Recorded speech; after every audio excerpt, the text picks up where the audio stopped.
CQDX, CQDX, CQDX. This is Havana calling. CQDX, CQDX, CQDX. This is Radio Havana calling all shortwave listeners and radio amateurs. Welcome to...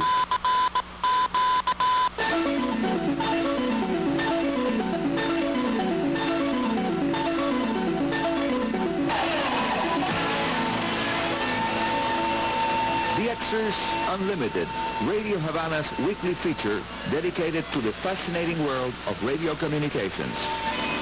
Hola, amigos radio aficionados all around the world and in space. Hello, Radio Havana fans.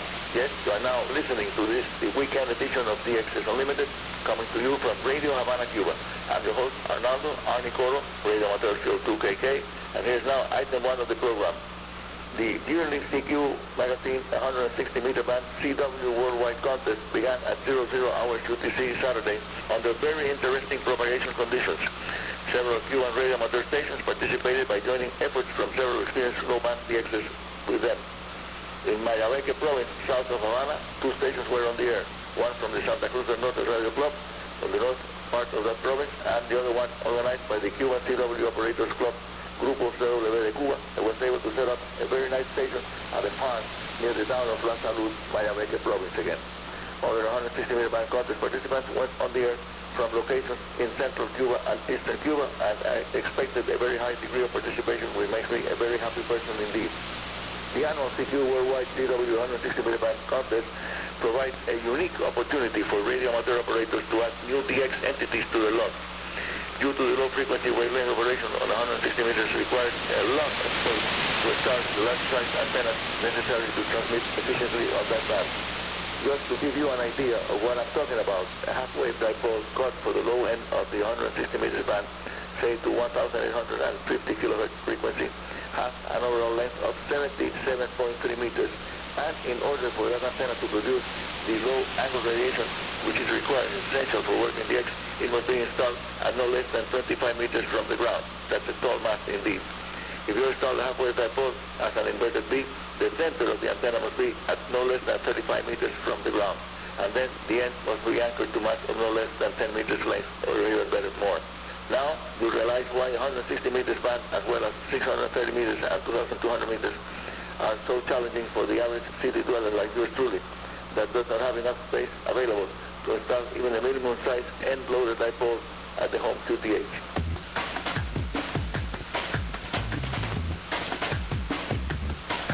Sí, amigos, yes, my friends, this is the weekend edition of your favorite Radio Hobby program, heard via shortwave and also via our streaming audio feed from www.radiohc.cu. Now here is our next item for the program. Friday evening local time, just after 0100 hours UTC, I started to monitor the 160-meter band contest for CW activity. And sure enough, lots of CW stations calling CQ test. Da-di-da-di-da-da-di-da, da-di-di-di-da. That's the CQ test call.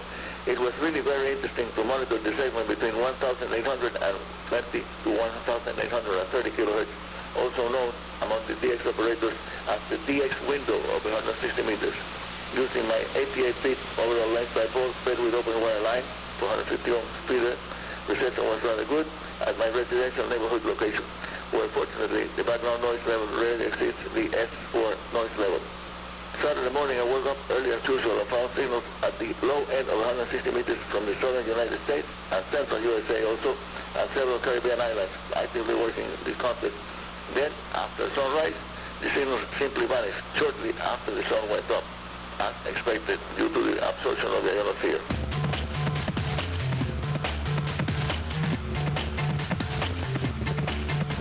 Sad news, amigos. Long-time CW operator CO2EX, Charlie Oscar 2 Echo X-ray, Professor Eduardo Perez, passed away recently. Ed was among the best CW operators on the air from Cuba.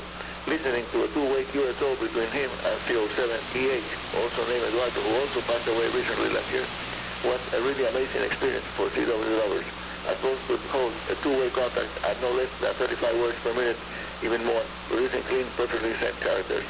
Expert CW operators. CO2EX, Charlie Oscar 2 Echo X-ray, was a long-time radio man aboard several Cuban merchant marine ships for many years, and when he returned from ocean-going adventures, the Cuban Naval Academy, Academia Naval of the Cuban Navy, hired him as the head of the CDLC training program for their operators.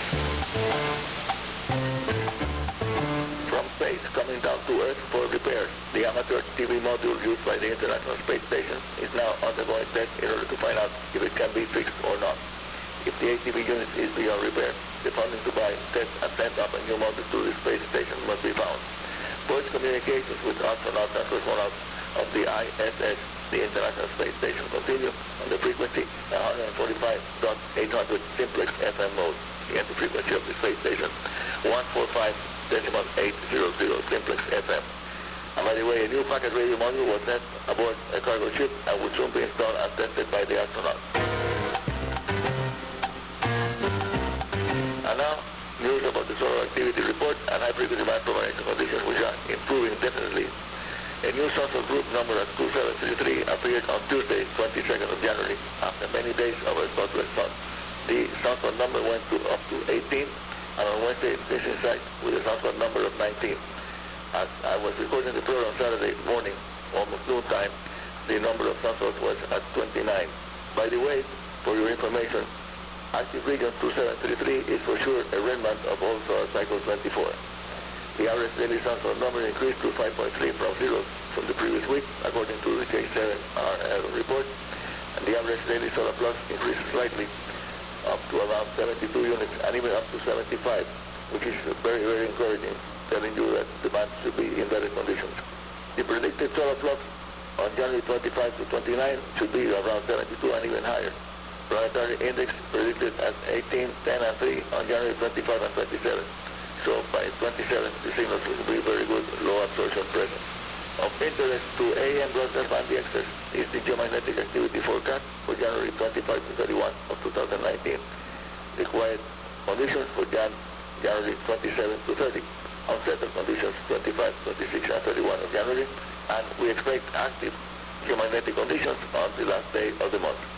Just to give you an idea of the tail end of the solar cycle, the sunspot numbers for January were very low, many days without sunspots, and the year 2018 showed 222 days without a single sunspot in sight. And that's all for today. This is Arnie Coro, Radio Amateur CO2KK, your host here at Radio Havana's DXers Unlimited, saying 73 and very good DX.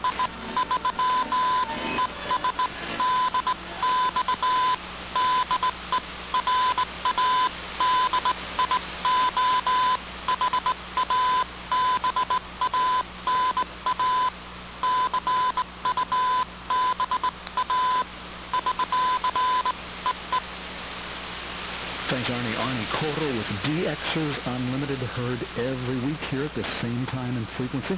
It's a program actually heard twice a week, the weekend edition and the midweek edition with Arnie Coro right here.